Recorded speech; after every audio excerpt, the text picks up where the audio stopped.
Okay, so I want to spend some time today talking about a crucial step in the feedback process.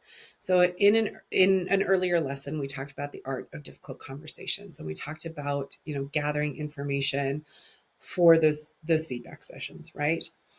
I wanted to go just a step further and talk more about how we're gathering data, what kind of data we should gather for these conversations, and why it's important. So we'll start with the why. Why is the data so important? Well, when you go and have a conversation with someone or you're providing feedback and you say something like, oh, well, you always do this. This is always the way you behave, or we always have this issue. As humans, we're going to say we are naturally defensive and we don't want to be at fault.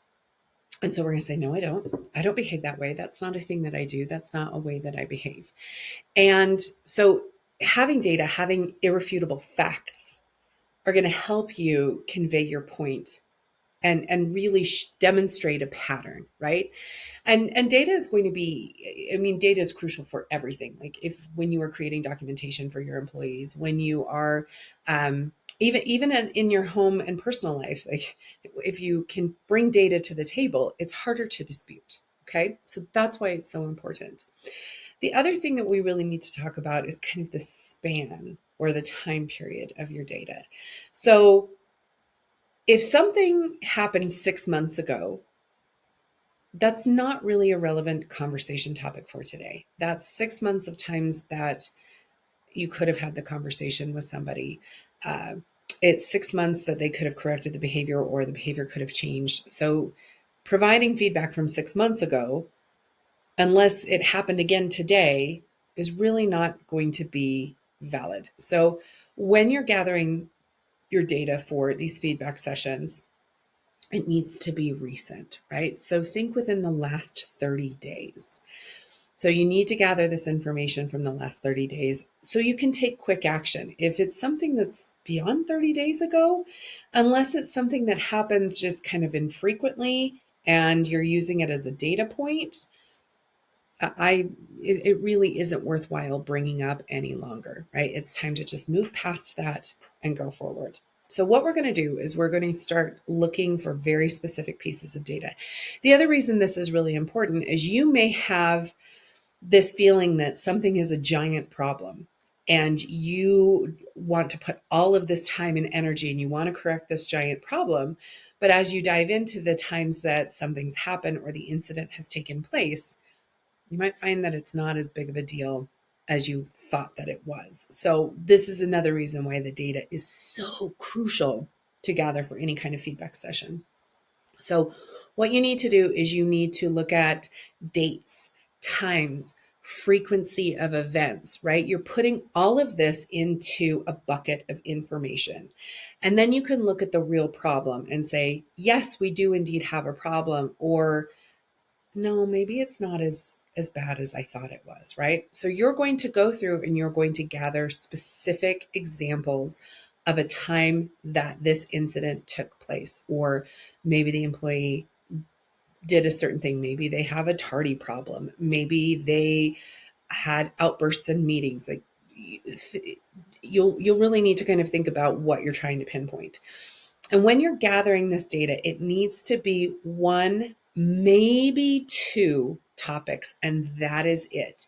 You cannot provide, when you're providing feedback in these difficult conversations, you can't focus on more than one or two things. If you've got 50 things they need to improve on, that is a whole other conversation that you should be having, and not about like, hey, let's fix this one thing, right?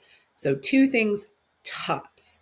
Now, if you have a laundry list of things that you need to discuss with this employee, you can, because you can only focus on one thing at a time. So pick your most important thing that you want to talk about and you work on that. And then once you feel like you've got that handled, then you go to the next thing and then you go to the next thing. The reason I say you can have two pieces of feedback for the data that you're gathering, they could be heavily related, right? So let's say that you, for example, we have an employee who's tardy frequently. Maybe they're tardy for the start of their day and they take extra long lunches. So those are two things that are closely related that you could have the conversation about. So just to illustrate my point here. So you're going to gather this data. And again, within the last 30 days, and you're going to use dates and times, right? And if it's regarding something specific that they've said, you're going to need to write down verbatim what was said. So that is your data gathering section. Then the next thing that you need to move into is, okay, so now we've identified the problem, we understand what's going on, we've got the data. Now we need to move into how does it impact the employee, or how is it impacting you, or how is it impacting the team, right? You have to take the problem and then you have to say, this is the effect that it's having, right? Because of this is the effect that it's having. And that's another crucial step, is just saying like, hey, you have a tardy problem. Here are all the times that you were tardy. They'll be like, okay, so we have a tardy problem. Here are all the times that you were tardy. And this is how it's affecting the team. Either, extra work is shifted onto the team. Customers aren't spoken to in a timely manner. It's creating overall morale problems because you're never on time to meetings, or you're never on time for work, or you're not on time for work, and then you take really long lunches. And in general, it's causing discord with the team, right? So you need to be able to illustrate, here's the problem, and here's the effect that it's having, right? And the same as if you're giving upwards feedback and maybe you've got a passive aggressive leader, you write down, these are the things that you said, and this is how I felt when I heard those things, right? This is how it's affecting me, and this is affecting my job performance, or this is affecting my willingness to be at work, or however it's affecting you, right? You have to bring it back to something personal. Like, this is we have cause, we have effect, right?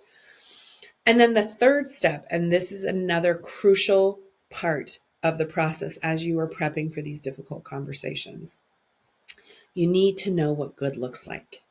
So you need to be able to illustrate, this is what good looks like. This is the expectation. This is how you change it, right? So that way they understand what the problem is. They understand the effects of their problem. And now they know what good looks like. And if you don't throw in this third piece helps them make a change. If you don't throw in the third piece, they may not understand how they're going to make a change. They may not understand what good looks like. And if we don't understand what those things look and feel like, we're not going to do them because we don't understand how to contextualize them. So that is kind of the addition to the difficult conversations lesson. And this is all about, gathering your data for your feedback.